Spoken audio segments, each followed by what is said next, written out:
और डिटेल में drill down करेंगे आगे। लेकिन पहले अब जरा आज के समीकरण समझा देता हूं। गिफ्ट निफ्टी बढ़िया 125 अंकों की मजबूती के साथ आधे % के गैप के साथ शुरुआत होने की इंडिकेशन दे रहा है आज वेडनेसडे के दिन।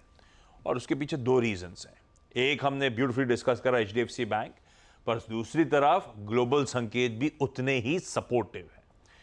एशिया इस समय एज वी स्पीक सारे के सारे एशियाई मार्केट्स हरे में है। 1/4 से लेकर 1% की मजबूती के साथ कामकाज हो रहा है।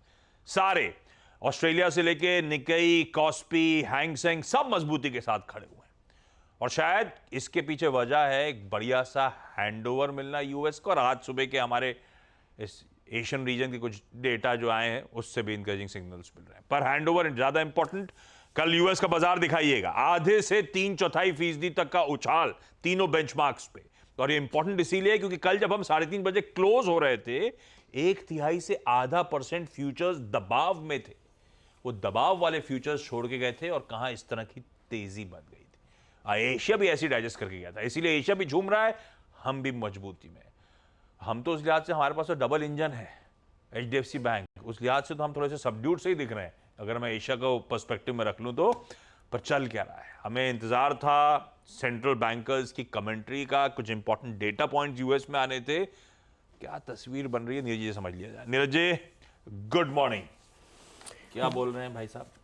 गुड मॉर्निंग आशीष। और बहुत ही अच्छे संकेत अमेरिकी बाजार से, और बहुत मैच्योर संकेत मैं कहूँगा कि हम लोग बात कर रहे थे कि वहाँ के सेंट्रल बैंकर पावेल जी का एक सिंपोजियम में तब बोलना था उनको, तो वहाँ उन्होंने जो बात कही ना उसको ध्यान से आप सुने तो कोई बहुत नई बात उन्होंने नहीं कही, लेकिन उन्होंने ये कहा कि हम जो कोशिश कर रहा है FOMC ने जो कदम उठाए उसकी वजह से इन्फ्लेशन नीचे आ रहा है।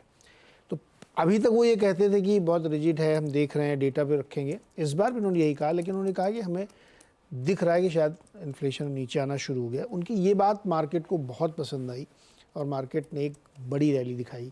नंबर्स वो रैली आपको नहीं दिखेगी, 150 पॉइंट 150 पॉइंट तक की है, लेकिन जो लेवल्स उन्होंने ब्रीच किए हैं इंडेक्स में वहाँ पे वो कमाल के हैं। 5500 का लेवल तोड़ दिया लाइफ में पहली बार S&P ने, और नैस्डैक 100 का स्टॉक 20,000 के ऊपर निकल गया है। ये बहुत बड़ी रैली है यूएस मार्केट के हिसाब से। इसीलिए वहाँ पे कल सबसे ज़्यादा इस बात पे डिबेट चल रही थी यूएस में कि कौन कौन अपने टारगेट रिवाइज करता है। करे किसी ने क्या? तो हाँ कर दिया ना, RBC कैपिटल ने तुरंत 5700 टारगेट कर दिया अपना इमीडिएटली इसको देखते ही। तो अभी धीरे धीरे सब आपको आज से कल तक में टारगेट रिवाइज देखेंगे, क्योंकि ये होप बिल्ट हो गई सितंबर में अगर रेट कट आ गया तो S&P यहाँ से 6000 की रैली करेगा दिसंबर तक। इतनी ज़्यादा वहाँ पे मजबूती मार्केट में। और जो टॉप स्टॉक्स है, जैसे एग्जैक्टली 6 महीने से जो स्टॉक पिट रहा था वो 60% की रैली करके खड़ा है। टेस्ला की बात मैं कर रहा हूँ, कल 10% टेस्ला में रैली बढ़ी तो उसने इंडेक्स को ऊपर खींचा। तो कल का ग्लोबल मार्केट बहुत पॉजिटिव था। बॉन्ड यील्ड हल्की से नीचे आई, कोई बहुत ज़्यादा नहीं आई।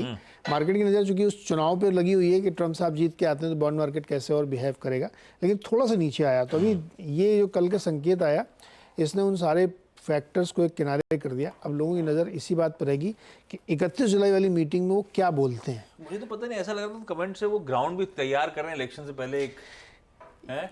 मुझे लगता है कि बाइडेन के जीतने का एकमात्र सहारा ट्रम्प साहब ये है।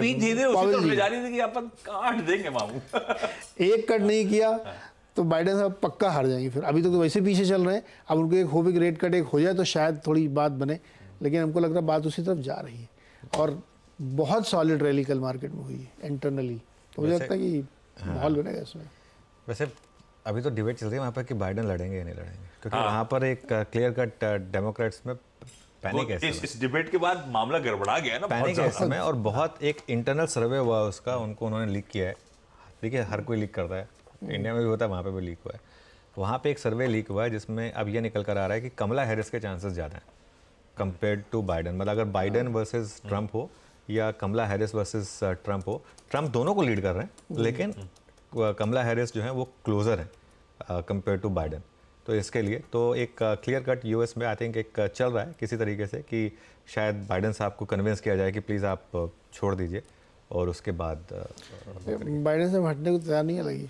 21 जुलाई को कल तैयारी हो रही है। कमला हैरिस के वो मीम्स आने लगे, उनके हर स्पीच में एक अनबर्डन्ड बाय पता नहीं क्या बोलती हैं वो, और वो ऐसे करके वो 3.5 मिनट अलग अलग स्पीचेस से काट के इतने सारे डाले उसने, क्योंकि एक्चुअली तैयारी हो रही है। अब देखते हैं क्या निकल के आता है, कौन खड़ा होता है ट्रम्प के साहब के सामने। लेकिन उस प्रेसिडेंशियल डिबेट ने सारे समीकरण क्लियर कर दिए, कौन सारे clear। आ गया, और इसीलिए सब मार्केट रिएक्ट भी कर रहे हैं। खैर जो भी हुआ, कल पॉवेल साहब की कमेंट्री थोड़ा सा बहुत इक्विटीज में ही नहीं, अक्रॉस एसेट क्लासेस तब और अब की सेकंड प्लेट दिखाइएगा।